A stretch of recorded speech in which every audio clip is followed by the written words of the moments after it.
Perfect. So good evening, good afternoon.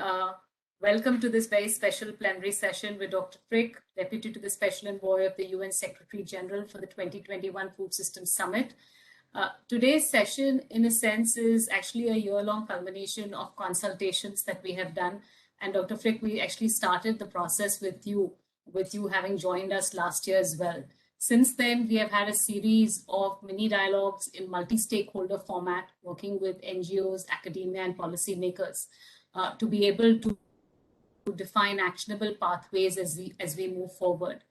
Over the last 2 days, we've had sessions focused on the action tracks of nature-positive production, advancing equitable livelihoods, and shifting to sustainable consumption patterns.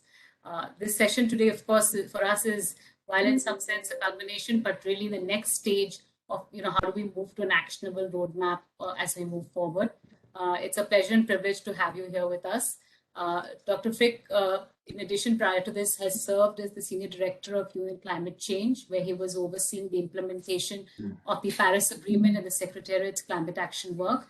As Program Director for former Secretary General Kofi Annan's foundation, he developed the founding narrative of climate justice.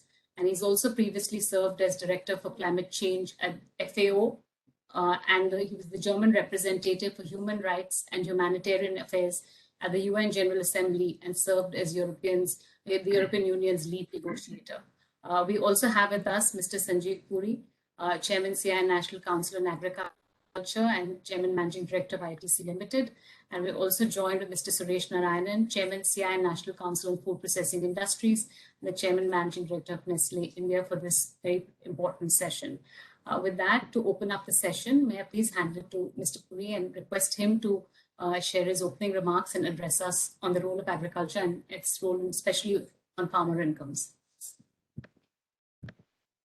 Thank you, Neetu, and good evening and good morning to all of you. And let me also start by welcoming Dr. Martin Frick to this session.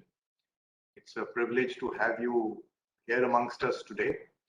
And it has been a pleasure, in fact, interacting with you during the WBCSD CEO consultations as part of this, in the build-up to the summit. And I must compliment you for the extensive consultations with all stakeholders that has been orchestrated, and the manner in which the numerous ideas have been synthesized to actually create some cogent pathways. And hopefully, over time, as we debate and take these forward, they will add a lot of value to the agriculture value chains and the food systems transformation. And it's, of course, great to have also my industry colleague Suresh here today. I think there is very little doubt that if the SDGs are to be achieved, if the ambition is to be achieved, the food systems have to transform. And in particular, the agri-value chains have to be transformed. And I say this on 3 counts. First, we're aware, particularly in emerging economies, the livelihood dependency on the agri-value chain is massive. It can even go up to 70% or 2/3 of the rural communities. In India, roughly half the workforce is dependent on agriculture, and they account for just under 18% of the gross value add. So clearly, the value capture of this segment is much lower, and therefore it's no surprise that farmer incomes are lower. And this is the situation that is not unique to India. It's prevalent in many parts of the emerging world, and in fact, a very disproportionate number of poor people are actually dependent on agriculture. So transformation of this segment is vital to achieving the SDGs.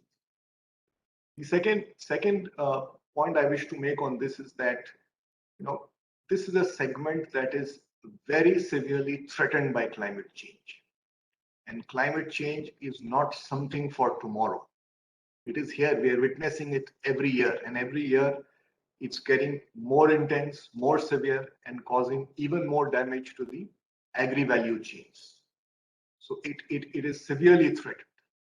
And in fact, from an Indian context, if I may add, that it's predicted that the extreme weather event would multiply 75 times by 2050 and could, for example, lead to 50% reduction in wheat yields. So that's the enormity of the challenge this poses.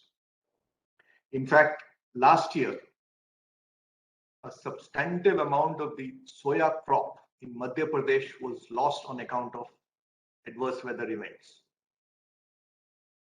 The third dimension to take note of here is that the world is going to have by 2050 2 billion more people, and hopefully with better capacity to consume, the food production to take care of food security for the world will need to scale up substantially. In fact, National Geographic some time back said that all the farmers in the world in the next 4 decades have to produce as much food as all the farmers in the world have produced in the last 8,000 years.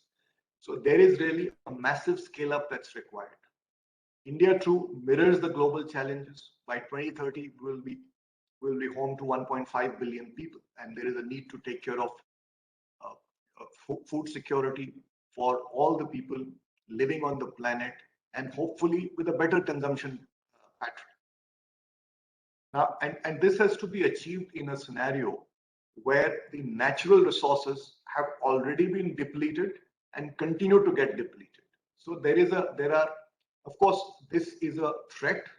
And at the same time, I think it's an opportunity to transform this sector, because there is a tailwind in terms of demand. So it's both an opportunity and a threat for this sector. I also believe that the policy interventions that have been made by the government of India and the vision that has been articulated are the steps in the right direction.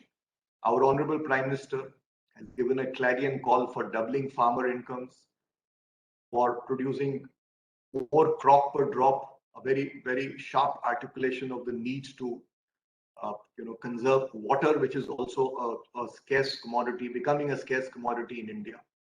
And policy interventions like the FPO, Agri Infrastructure Fund, amongst others, provide us the platform and tools to start transforming the agri-value chains. Now, given the enormity of the challenge, and the challenge is really to deal with issues of productivity, quality, climate resilience, sustainability, create market linkages for agriculture, ultimately leading to improved farmer incomes. So we do need to shift.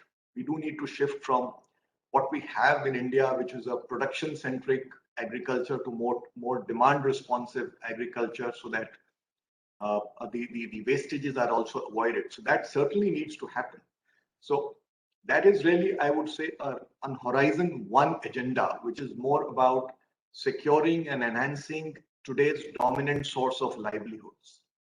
But as more and more people become dependent on the same piece of land, it's not going to be enough. So we also need Horizon 2 interventions to prepare people in rural India to partake. We need to empower them so that they partake in the emerging opportunities, economic opportunities that arise. So that's about the social infrastructure, education, skilling, healthcare, and so on and so forth. So I'll dwell briefly on more on the first part to share some thoughts on what could be done, and also take the liberty of sharing some of our own examples, because I truly believe that corporates, as large economic organs of society, can play a leadership role, and they have the capacity to play a leadership role in this transformation. So building on the intervention of FPOs, the policy that the government has announced on supporting formation of FPOs, I think that's a very important building block, because the farm holdings in India are fragmented. This provides the opportunity to get some scale, get the benefits of aggregation, and makes the possibility of empowering them with knowledge, with technology, with access to input and output markets more practical versus a very fragmented situation. And CII recognizes this, and we in CII are working with stakeholders to create 50 exemplary FPOs that hopefully will have a demonstration effect and will be examples for others to emulate. And we've made some great progress on that. We're also working with the government.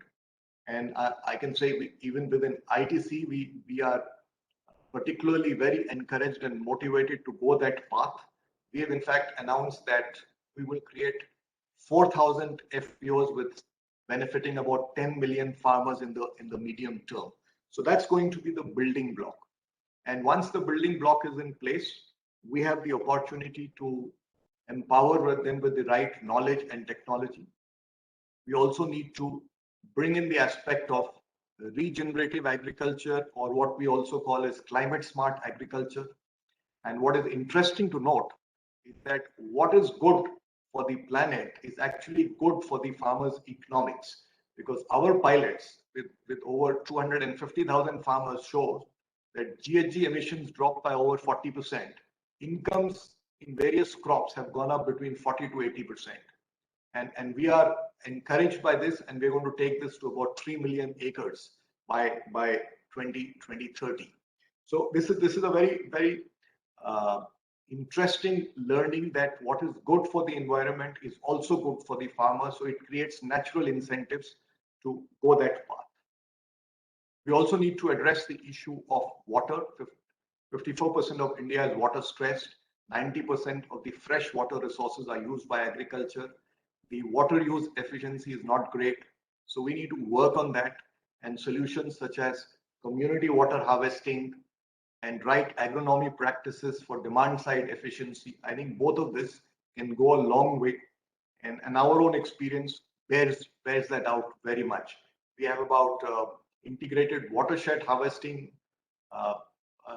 initiative that covers about 1.2 million acres, and demand side efficiency across crops has been improved between 25 to 45%, and all this within a matter of a couple of years. So there are solutions really available to do that. The other bit to also deal with is the market linkages, because this is a sector where there are a lot of wastages, and the efficiencies can come about through the value chains becoming demand responsive.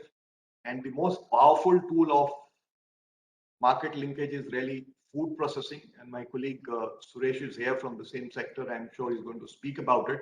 But that's a sector at the intersection of agriculture and manufacturing. And it has shown over time that with this collaborative approach, it's a win-win. So really, growth of the food processing sector is going to be an important lever. Incentives in the system to grow food processing are going to be very useful. There is also a great opportunity for India as far as exports are concerned. We have the largest arable land. We are pretty big in most commodities, but our share of exports is only 2.5%. Value added also is limited. So that's an opportunity. I think a buoyant and a robust food processing industry can also help us build exports. And I think one change that would be very useful from corporate standpoint is really to move away from a transactional approach in agriculture to more a collaborative, rather a multi-stakeholder partnership model. Because today, in our part of the world, a lot of agriculture business is really fairly transactional. And that does not create long-term value, that does not create long-term efficiencies. We have to move to a more collaborative approach. And of course, as we make this transition, there are going to be risks, and the farmers are at the center of the risks.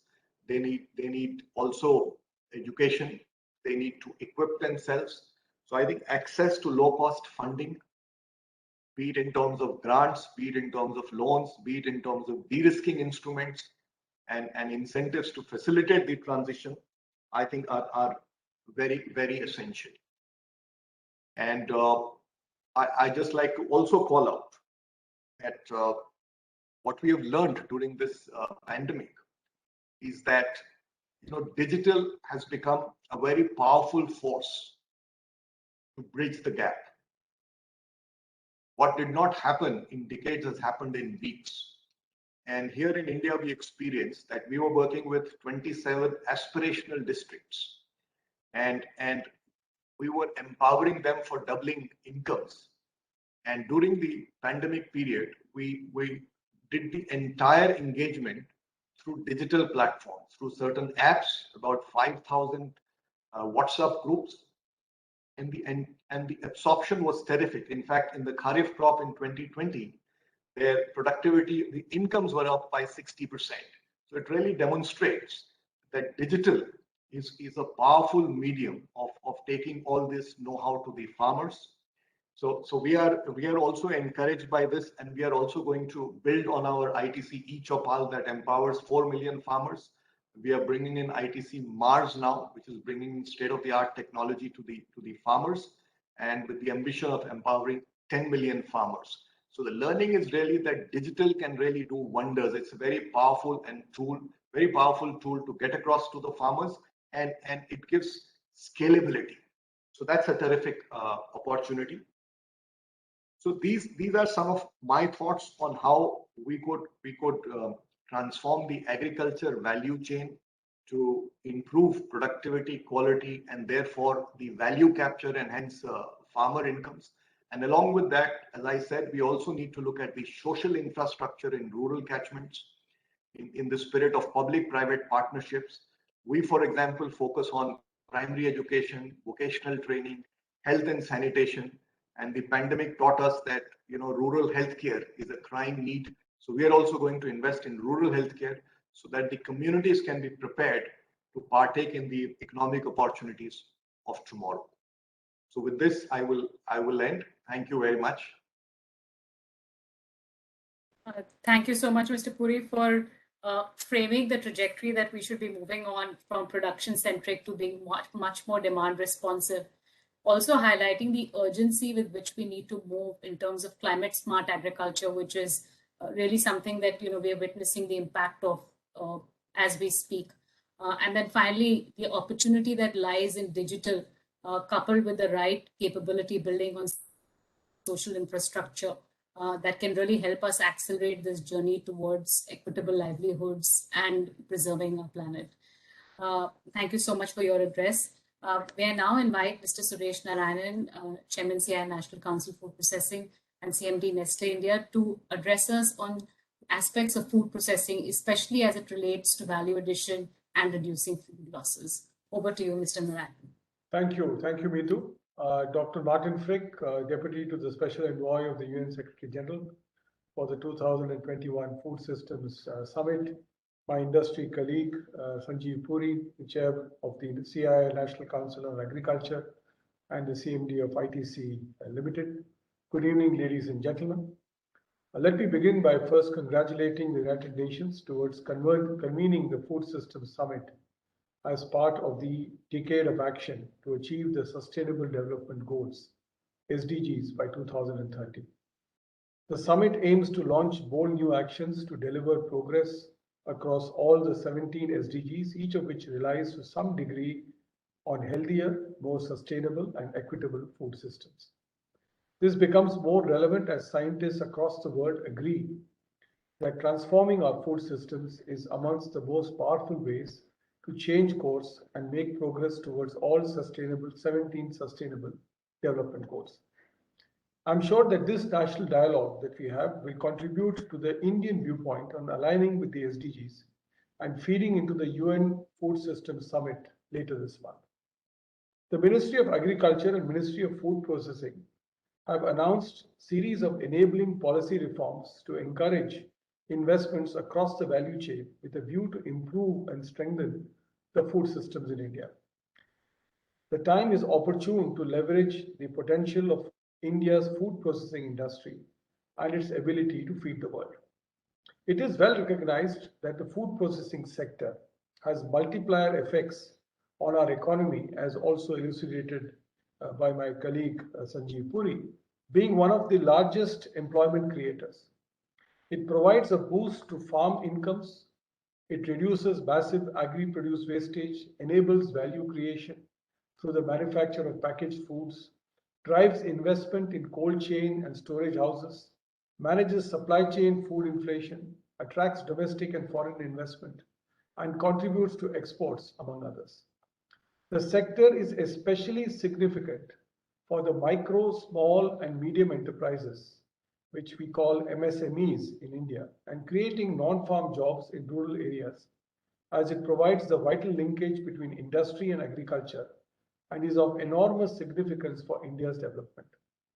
With India moving from a position of scarcity to surplus in food production, the prospects for increasing processing levels are enormous.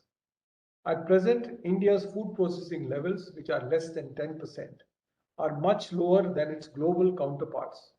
However, its strategic geographical location gives it a unique competitive advantage when it comes to exports.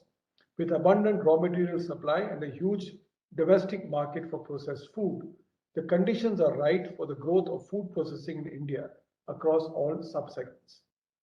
What will be imperative is to develop economical and viable supply chain models linking the production centers to major consumption centers. The role of multimodal logistics, the decision to leverage the right mix of road, rail, and waterways will be important and need to be taken judicially to ensure the right mix of cost and the carbon footprint impact that is being created. The Government of India has announced several measures and initiatives like the Krishi Udan, the Krishi Rail, and Agricultural Infrastructure Fund in recent times. Krishi Rail, through the public-private partnership model, aims to build a seamless cold supply chain of perishable products such as milk, meat, and fish, while Krishi Udan will improve regional connectivity and assist farmers in transporting their produce to national and international locations and gain better price realization. Similarly, the extension of the TOPS to Total scheme under the Operation Green for all perishable fruits and vegetables and therefore eligible crops for their transportation from production clusters to consumption clusters will significantly help the food processors and distributors to streamline their supply chains. The need of the hour is also to move up the value chain in processed food products by establishing efficient backward linkages to contribute to the nation's food security, as well as contribute towards improving the income level of the farmers by reducing food wastages.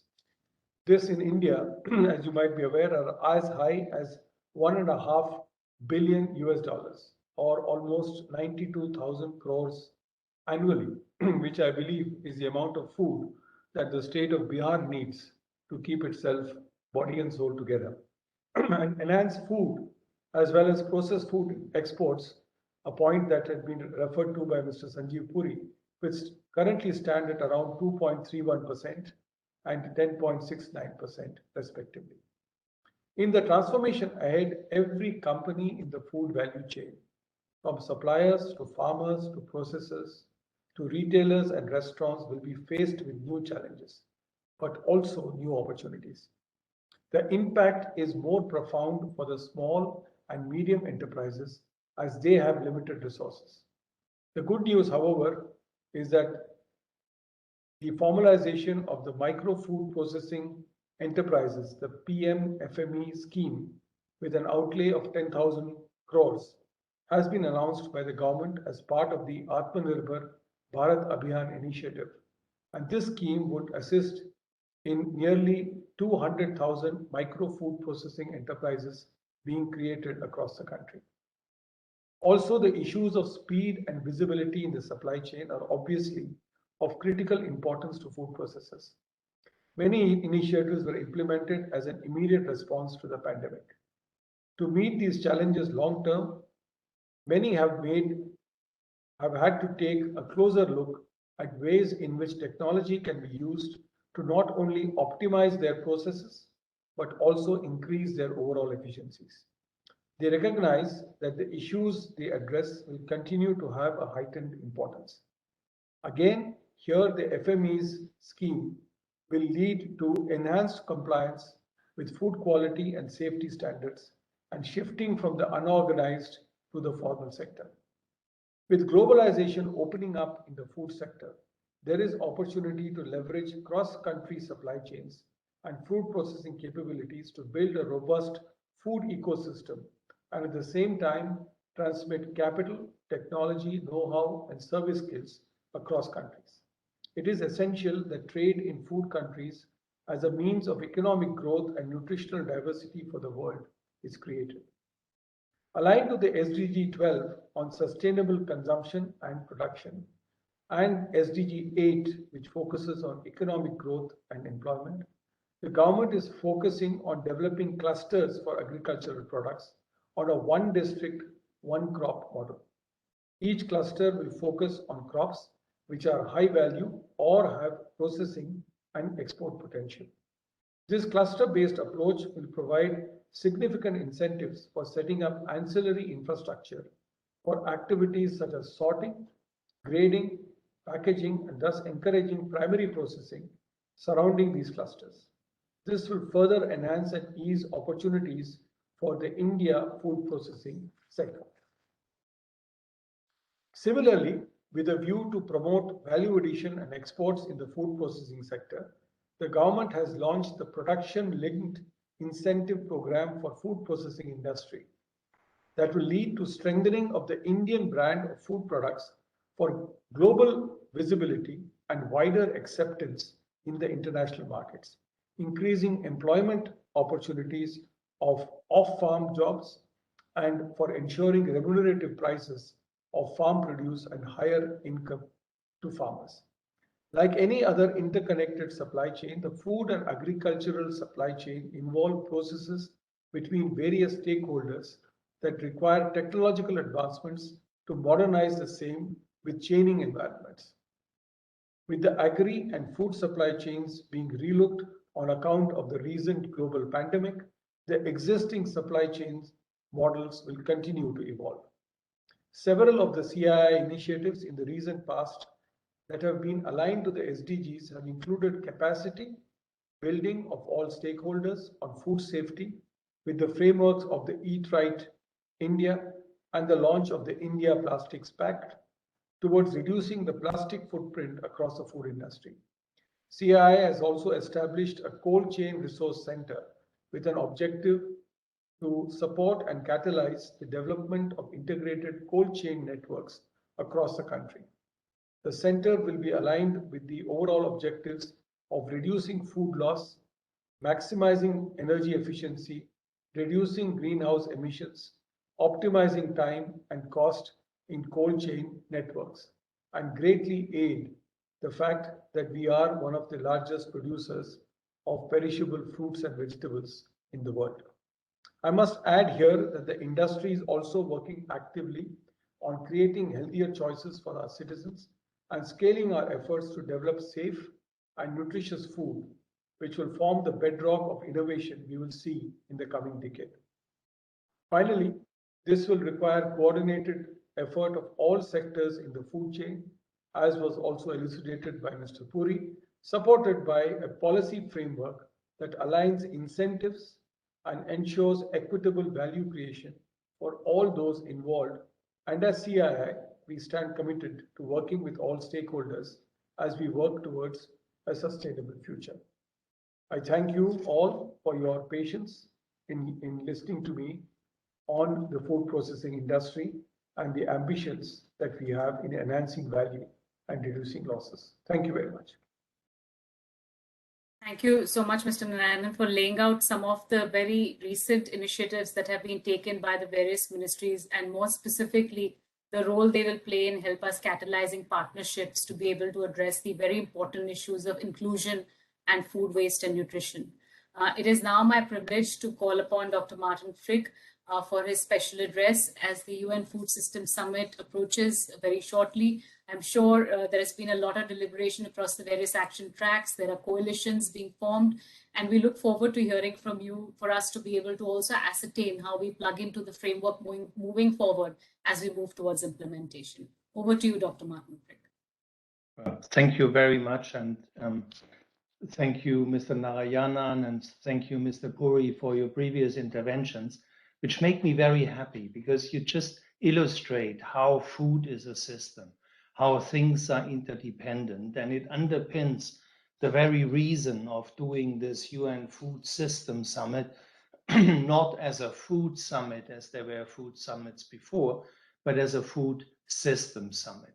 And point of that is exactly, as you said it before, Mr. Puri, that we need to move away from a sheerly production-focused model. We have to see what is needed on the demand side, what humans need for good nutrition, what entrepreneur needs to succeed, what internationally is needed, what needs to be produced internationally, what needs to be produced locally, all of these considerations. And if there's one thing I have learned over this 1 year of engagement process is that there are no simple answers, because there are always so many different elements that you need to consider, which is precisely why we have franchised out the conversation. As you know, we have organized, or we are still in the process of organizing, 148 national dialogues all over the planet, and more than 800 independent dialogues. And this group was one of the first groups who was actually taking on the baton to discuss and to share with others your knowledge. So when we are coming to the summit in 9 days from now, we will hear, excuse me, we will hear first and foremost from heads of states and heads of governments on their national dialogues and the subsequent national pathways that have been agreed with all of the government and discussed with all of the groups of the nation's population, with all societal groups. And that is laying out a pathway which shouldn't only help us to get closer to the achievement of SDG 2, but really of all 17 SDGs. And it's exactly as I have heard before now. It is the ramification for the small-scale producers. It is the ramification for people who are malnourished and undernourished. It is still a ravaging COVID pandemic in which good nutrition of people is the first line of defense, really. And we want to bring all of this together in 9 days to the summit, also bringing in all the voices from the different groups we have been consulting with, smallholder farmers, indigenous, young people, and to really bring all of their voices to the fore and illustrate the point that we need all of society participation really for food system transformation. We know that after the summit, the real work will only start. We have 9 years until 2030, and if we have a chance to achieve the 2030 agenda, then all of the countries who started with dialogues really need to continue with national pathway action plans and keeping the convening at high government office, so to ensure that all of the ministers are in line, are part of this conversation, and that the energy is kept. We are currently debating 2 things. One is how the Rome-based agencies, FAO, IFAD, and the World Food Programme can coordinate more closely to really be responsive to the national plans of countries. And we are also thinking about a 2023 moment where we can stock take of what this summit has achieved, what commitments were made, and how they are being followed up. We have, as you know, and I'm sure you have followed, the website foodsystems.community, where you find out of the many solutions that were submitted to this summit, 54 solution clusters and people behind it. Everybody can register on this site and be a part of this discussion, whether you are interested in holistic grazing, whether you're interested in community gardens, in soil improvement, in water harvesting and management. All of these things live there. But there is now also a commitment repository online where everything that you are doing as individuals, as companies, as multi-stakeholder coalitions will be reflected. And we are following up particularly on the coalitions that are coming through our engagement process, bringing financing to them. We had a conversation with the Green Climate Fund this morning, and one of the big news, if I can give a bit of a curtain raiser of the summit, will be that the Green Climate Fund is issuing new guidance. So more money will be available for food systems in the perspective of food security, resilience, adaptation, and climate, which is excellent. And also new investment lines, like, for example, work to reduce food waste, which is not only a societal problem, but certainly also a massive climate problem. So these communities around the different coalitions will also get acknowledgement at the summit itself, but much more importantly, will move forward and will be available to connect with you and to build more energy around these different elements. In 2023, we want to bring it back together for a stock take moment, but we are definitely going to take the outcomes of the summit to the climate COP in Glasgow in November, to the biodiversity COP, and also to the UNCCD, the certification COP, and also to the Nutrition for Growth Summit that is in Tokyo later this year. And then there's the high-level political forum, which is in summer in New York, which is also an event focused on the SDGs. So to ensure that this specific food system lens is becoming more popular. And I want to conclude with this, where I think the biggest success of this summit has been so far is really changing the way people think about food. They see increasingly the systems perspective. A minister of health, a minister of environment, an activist for school children, all of these people will understand and see now how central food is. And it is with this understanding that change is really happening. Because the United Nations is certainly not a world government. We are bringing together governments of the world, but we hope to give the inspiration and the drive for countries, for governments to really look into their food systems, to transform it. And at the peak moment of the summit, Thursday next week, will be the Secretary General's statement of action that is summarizing in a very short and impactful way everything we have learned from this summit. And it will be underpinned by a compendium with all of the knowledge that came through the summit, which will also be online available. So I hope nobody drops the ball after the summit. It is, after 1.5 years of engagement, really much more of a start point than an end point. And with that, Mito, I would happily give back to you, and I will stay on in case there are questions or discussion. Thank you very much. Thank you so much, Dr. Frick. And I must say that for us at CII, it has certainly changed the way we have been working. We always had an agriculture dialogue, we had a food dialogue, we had a nutrition dialogue, but here we are having a food systems dialogue, and it's brought to us the understanding of the interlinkages, the dependencies, and of the decisions we make, the recommendations that we make as well on policies. So I must say that for us, it has changed the way we operate, and we hope to continue in that same manner.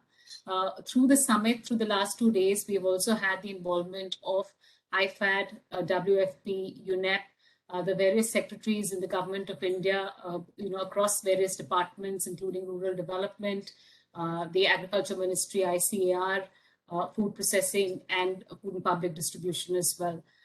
And having been able to sort of also hear from some of them today and yesterday on some of the key actions that we're taking, there is a clear convergence even in government thinking that we're starting to see. We look forward to staying engaged with the platform that's been created, contributing to the solution clusters. And it's also very heartening to hear about the Green Climate Fund and We've heard a lot more dialogue in the last 6 months around carbon footprint, and yesterday also about making sure that carbon trading could be a commodity, could really unlock another revenue stream for farmers as well. Thank you so much for making the time for us today. We know you have a lot going on with the summit. It's been a privilege to have you join us today. I'd also like to thank Mr. Puri and Mr. Suresh Narayanan for helping spearhead the work that we do in CII in this area. And thank you very much to all of the partners who've been involved in this process and all of you for listening. Thank you so much. Thank you. Thank you. Thank you very much. Thank you, Ritu. Thank you very much.